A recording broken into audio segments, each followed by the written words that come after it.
이 어느 날부턴가 제가 이 어깨가 좀 아프고 두통이 생기고 이 손저림도 심하고 어디서 들은 건 좀 있어가지고 이거 목 디스크다 라고 딱 생각이 드는 거예요.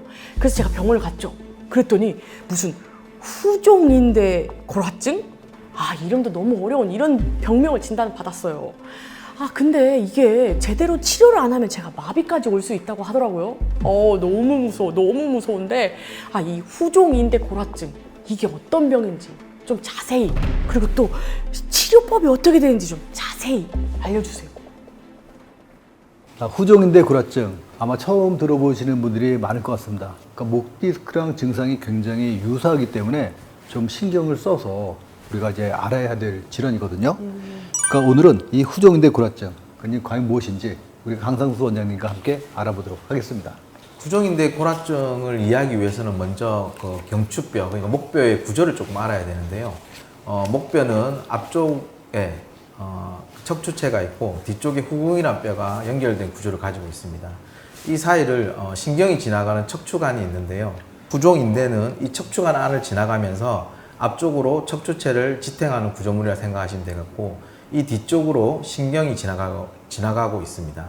이 후종인대 골화증은 이 후종인대가 칼슘이 침착되어서 뼈로 변하고 뼈로 변해서 단단하고 그다음에 이제 두꺼워져서 뒤에 지나가는 신경을 압박하여 생기는 병을 후종인대 골화증이라고 할 수가 있겠습니다.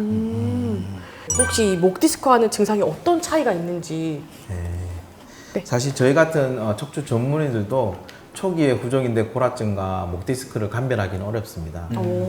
그만큼 증상이 비슷하다는 건데요.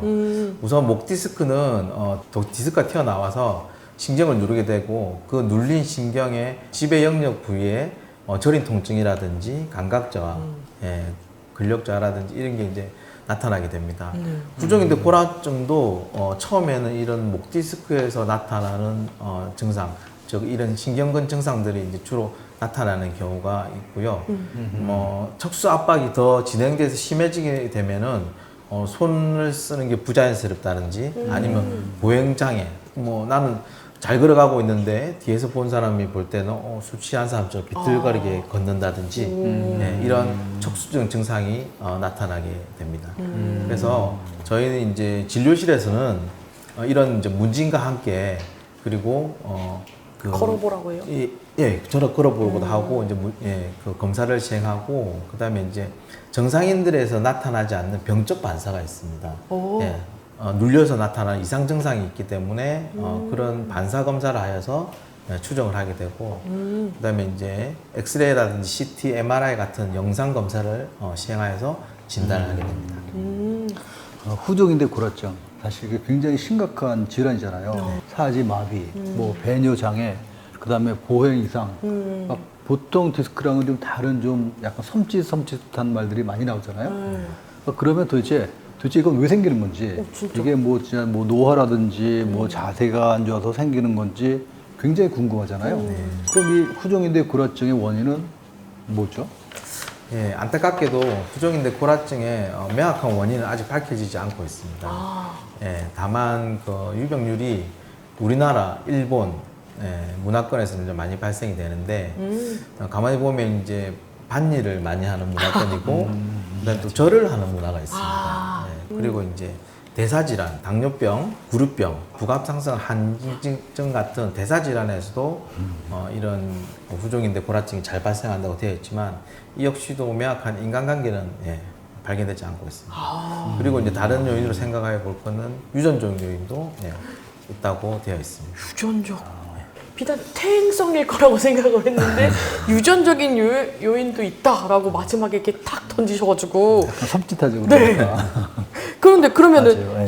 그 치료가 쉽지 않을 것 같은데요. 이런 치료법은 또 뭐가 있어요? 후종인대 골화증은 심하면 마비를 일으킬 수 있는 병이기 때문에 처음에 증상이 미약할 때는 기존의 목 디스크처럼 물리치료라든지 약물치료 그리고 신경 성형술 등을 해볼 수는 있습니다만 그 진행하는 정도 그리고 척수증이 심해지신다고 하면 수술적인 요법이 유일한 치료법이 되겠습니다. 유일해요? 이 수술 방법에도 좀 크게 이제 두 가지를 나눠볼 수가 있는데요. 먼저 두꺼워진 인대를 직접적으로 제거하기 위해서 전방 접근을 하여서 두꺼워진 인대를 제거하거나 아니면 얇게 만들어서 수술하는 방법이 있습니다. 하지만 이런 경우에는 척수신경을 직접적으로 손상을 주는 가능성도 있기 때문에 보편적으로는 직접적으로 인대를 제거하지 않고 후방으로 접근하여서 후궁을 문을 열듯이 척추관을 열어주는 겁니다. 그래서 이 방법의 이름을 후궁성형수술이라고 하는데요. 그 척추관이 넓어지고 그렇게 되면은 앞쪽에 두꺼운 인대는 그대로 있더라도 넓어진 척추관을 자유롭게 이제 지나갈 수가 있기 때문에 척수가 눌려서 나타나는 증상이 이제 없어지게 되는 그런 원리를 이용한 수술법입니다. 맞아요. 근데 사실 이제 수술밖에는 이제 방법이 없다고 하시는데, 그러니까 수술이라고 하는 것도 사실 뭐 초기에 해야 되는지 아니면 뭐 나중에 해야 되는지 또 사실 뭐 증상도 별로 심하지 않은데 우리가 뭐 바로 수술하는 것도 사실 애매하고 또 수술하면은 뭐 사실 겁나잖아요. 그쵸. 그러니까 정확하게 어떨 때 언제 수술하는 게 가장 좋은지 이제 그런 것들도 말씀해 주시면 좋겠어요. 네. 제가 이거 참고문을 좀 찾아봤습니다. 네. 증상이 없는 후종인대 골화증의 환자 323명을 10년 동안 이제 추적 관찰한 문헌이었고요. 여기서 17%의 55명 환자에서만 척수증이 발현되었다고 합니다. 이를 토대로 해서 증상이 없는 후종인대 골화증은 예방적인 수술이 필요 없다 하는 분이 있고요.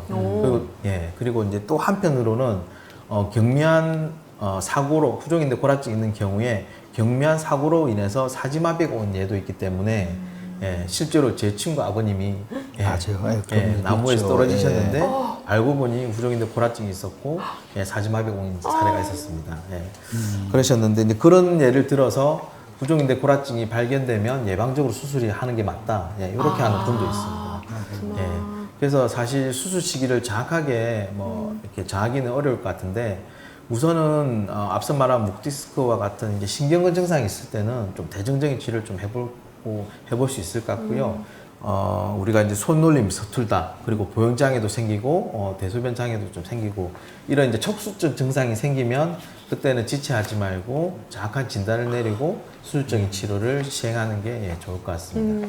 그러면요, 이렇게 나무에서 떨어져서 그렇게 발병이 됐으면 수술을 하셨을까요? 안 하셨을 수도 있는 거 아니에요? 아닙니다. 일단 저희 친구 아버님 같은 경우에는 사지마비가 오셨고 급하게 응급수술을 시행하셨습니다. 왜냐하면은 신경이 이제 눌려서 나타난 증상이기 때문에 눌린 채로 놔두면 사실 호전은 기대하기가 어렵고 사실 수술을 한다고 다 사지마비에서 회복되는 건 아닙니다. 하지만 신경을 풀어줘서 기회를 줘야 되는 거니까 수술을 하고 기다리고 실제로 저희 친구 아버님 같은 경우에는 1년 뒤에 보행은 하실 수 있게 됐는데 전처럼 정상적인 보행 하지 못하고 뭔가 방법이 수술밖에 없고 근데 또 그에 비해서 또 너무 무서운 병명 같아서 얄밉고 막 그래요. 이 병이 후종인대 골화증이 저는 좀 그렇게 느껴졌는데 그래도 수술하지 않을 수도 있는 게 있을까요?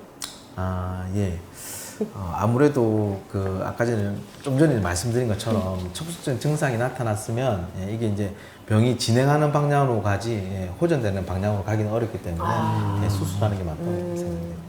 근데 이런 것들은 우리가 실생활에서 잠깐만 좀 주의하면 알 수가 있어요. 예를 들어서 수술을 할 때 젓가락질을 못해요. 손가락이 떨어지고. 그리고 우리가 이제 남자들 같은 경우 우리가 이제 양복 와이셔츠 단추를 매려고 하는데 자꾸 안 되는 거 있죠. 이렇게 엇나가요? 네, 이게 자꾸만 뭘 하려고 하는데 양복 와이셔츠 단추 뭘 이제 못 맬 때. 그리고 이제 걸음구멍이면 그러니까 본인은 사실 잘 몰라요. 우리가 뒤에서 보면 이 사람이 뭐 술 취한 사람인가? 그러니까 이렇게 막 터덜터덜 이렇게 막 비틀비틀 거리는 것 같은 이제 그런 증상이 있으면 사실은 이건 척수증이 있는 증상이 많거든요. 그러니까 그런 증상이 있다고 하면 꼭 병원에 보셔서 빨리빨리 확인을 좀 하셔야 합니다. 그렇지만 지금 말씀하신 것처럼 그러니까 뭐 통로를 넓혀주고 이제 신경 통로를 이제 풀어주는 그런 수술도 나왔고 또 증상이 완화될 수가 있으니까 미리 겁먹지 마시고 꼭 병원에 오셔서 빠른 진단과 치료를 받는 게 좋을 것 같습니다. 자, 구독과 좋아요, 알람 설정까지 꾹꾹꾹 눌러주시고 다음번에 뵙도록 하겠습니다. 감사합니다.